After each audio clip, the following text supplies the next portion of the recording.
여호와께서 나단을 다윗에게 보내시니 그가 다윗에게 가서 그에게 이르되 한 성읍에 두 사람이 있는데 한 사람은 부하고 한 사람은 가난하니 그 부한 사람은 양과 소가 심이 많으나 가난한 사람은 아무것도 없고 자기가 사서 기르는 작은 암양 새끼 한 마리뿐이라.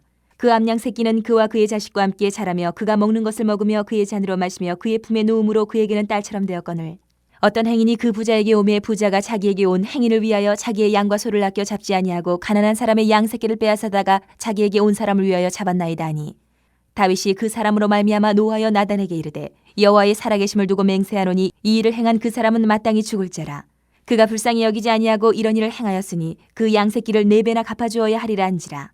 나단이 다윗에게 이르되 당신이 그 사람이라. 이스라엘 하나님 여호와께서 이와 같이 이르시기를 내가 너를 이스라엘 왕으로 기름 붓기 위하여 너를 사울의 손에서 구원하고 내 주인의 집을 내게 주고 내 주인의 아내들을 내 품에 두고 이스라엘과 유다 족속을 내게 맡겼느니라. 만일 그것이 부족하였을 것 같으면 내가 내게 이것저것을 더 주었으리라. 그런데 어찌하여 내가 여호와의 말씀을 업신여기고 나 보기에 악을 행하였느냐. 내가 칼로 햇사람 우리아를 치되 암몬 자손의 칼로 죽이고 그의 아내를 빼앗아 내 아내로 삼았도다. 이제 내가 나를 업신이 여기고 햇사람 우리아의 아내를 빼앗아 내 아내로 삼았은즉 칼이 내 집에서 영원토록 떠나지 아니하리라 하셨고 여호와께서 또 이와 같이 이르시기를 보라 내가 너와 내 집에 재앙을 일으키고 내가 내 눈앞에서 내 아내를 빼앗아 내 이웃들에게 주리니 그 사람들이 내 아내들과 더불어 백주에 동침하리라. 너는 은밀히 행하였으나 나는 온 이스라엘 앞에서 백주의 이 일을 행하리라 하셨나이다 하니 다윗이 나단에게 이르되 내가 여호와께 죄를 범하였노라 하매 나단이 다윗에게 말하되 여호와께서도 당신의 죄를 사하셨나니 당신이 죽지 아니하려니와 이 일로 말미암아 여호와의 원수가 크게 비방할 거리를 얻게 하였으니 당신이 낳은 아이가 반드시 죽으리이다 하고. 신앙생활이 어려운 이유는 우리 성도들이 하나님을 오해하는 부분이 있기 때문입니다. 특히 죄 문제와 관련해서는 그 오해하는 것이 더 심각합니다.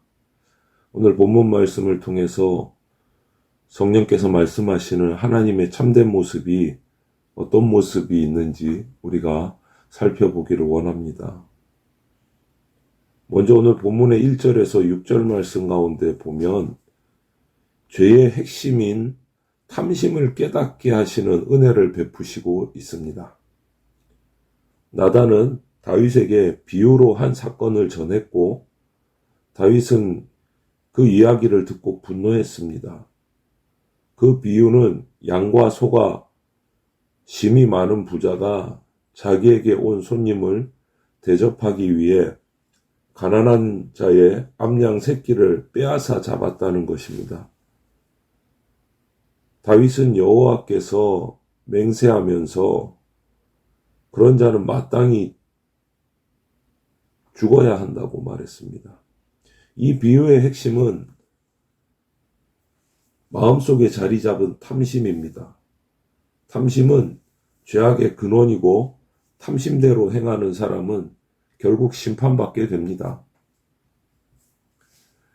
하나님의 가장 큰 특징은 은혜가 풍성하시다는 것입니다. 그 은혜는 우리 죄 때문에 줄어들지도 않고 오히려 큰 죄를 덮을 정도로 거대한 은혜입니다.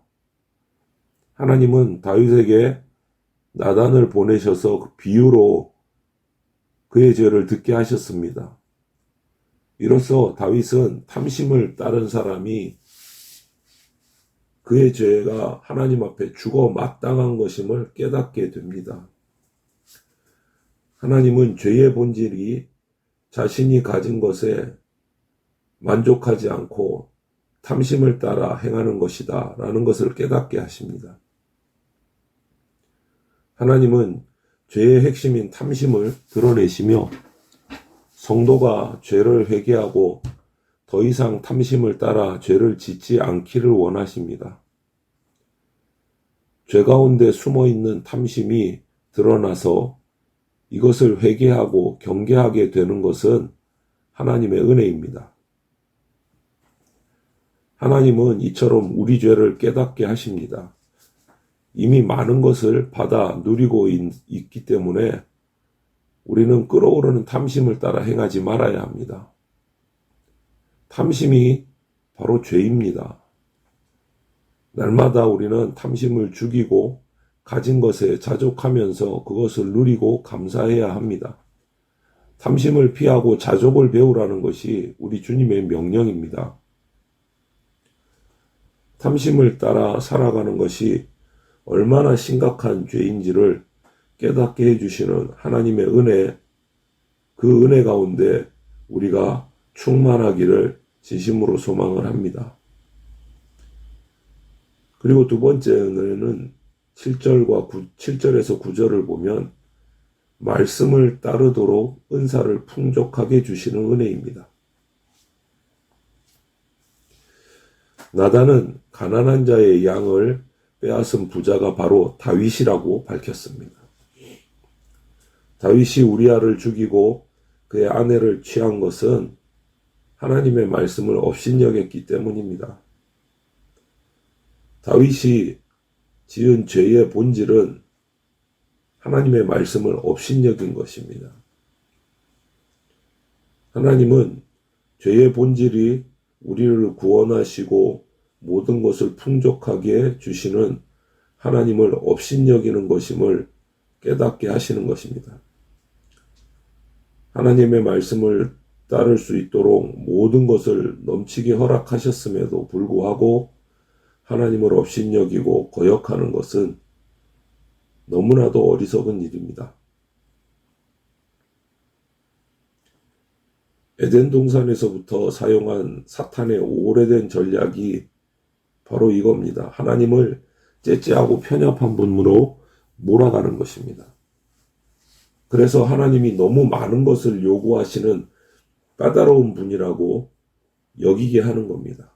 사실 많은 사람들이 하나님은 까다로운 분이라고 생각하기도 합니다. 그러나 하나님께서는 나단을 통해서 다윗에게 이미 주신 다양하고 풍성한 복들을 말씀하시면서 만약 부족하면 얼마든지 더 주셨을 것이라고 말씀하셨습니다. 여러분, 하나님이 허락하신 은사와 은혜들을 기억하십시오. 하나님은 우리에게 명령만 하신 것이 아니고 명령과 함께 그 명령을 얼마든지 따를 수 있는 능력도 주셨습니다. 하나님이 너무 과한 것을 요구하셔서 어쩔 수 없이 죄를 짓게 된다는 생각, 이런 엉뚱한 생각에서 벗어나야 합니다. 하나님은 이미 풍성하게 주셨고 부족한 부분이 있다면 얼마든지 더 주시는 분이십니다. 하나님의 말씀을 따라서 악을 버리는 것은 하나님이 풍성하게 주신 모든 것을 생각할 때 결코 과한 것이 아닙니다. 하나님이 베푸신 은혜에 비하면 우리가 하나님의 말씀을 행하는 것은 아무것도 아닙니다. 마지막으로 한 가지 더 보면 10절에서 14절 말씀에서 죄를 사하시고 다시 죄짓지 않게 하시는 하나님의 은혜입니다. 다윗은 나단의 지적을 듣고 하나님의 죄를 회개하자 하나님은 다윗의 죄를 사하시고 그를 죽이지는 않으셨습니다. 그러나 징계가 따랐습니다. 그의 집에 재앙이 임해서 칼이 떠나지 않을 것이며 백주의 아내들을 빼앗기는 일이 벌어질 것이라는 징계입니다. 이런 징계들은 다시 죄에 빠지는 것을 막으시려는 하나님의 은혜로운 개입인 것입니다. 하나님은 회개하는 자를 용서하셔서 그의 생명을 보존하시고 징계하셔서 다시금 죄에 빠지지 않도록 지키십니다. 하나님은 사랑으로 징계하십니다. 하나님의 징계는 자기 자녀를 죄에서 끌어내서 거룩함으로 이끄시는 하나님의 적극적인 사랑 표현입니다. 그럼에도 죄에 빠지면 어떻게 됩니까? 혹시 이미 죄에 빠져서 돌이키기에 늦었다고 생각하십니까? 결코 그렇지 않습니다. 은혜가 풍성하신 하나님 앞에서는 회개하기에 너무 늦은 때라는 것은 없습니다. 그리고 하나님이 징계하시는 것은 자기 자녀를 죄에서 끌어내시고 다시는 죄에 빠지지 않도록 하는 것임을 기억해야 합니다. 많은 성도들이 하나님을 오해한 채 즐겁지 않은 신앙생활을 하고 있습니다. 자신의 죄가 너무 크고 더러워서 하나님이 결코 용서하지 않을 것이라고 여기기도 합니다. 여러분들은 어떻습니까? 기억할 것이 있습니다. 하나님은 간음하고 살인한 다윗도 용서하셨음을 기억하십시오. 하나님의 징계를 오해해서는 안 됩니다. 징계는 형벌이 아니라 우리를 거룩함으로 이끄시는 사랑입니다. 내가 죄를 지었다고 하나님을 포기하지 마십시오. 회개한 자를 용서할 뿐만 아니라 거룩함으로 이끄시기를 포기하지 않으시는 주님의 은혜를 의지하시기 바랍니다.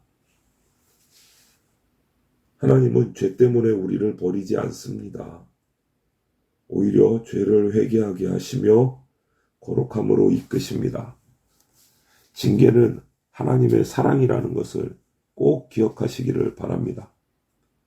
오늘 하루도 이처럼 하나님의 은혜를 경험하는, 또 하나님의 은혜에 의지하는 그러한 성도들로 살아가시기를 주님의 이름으로 축원합니다. 아멘.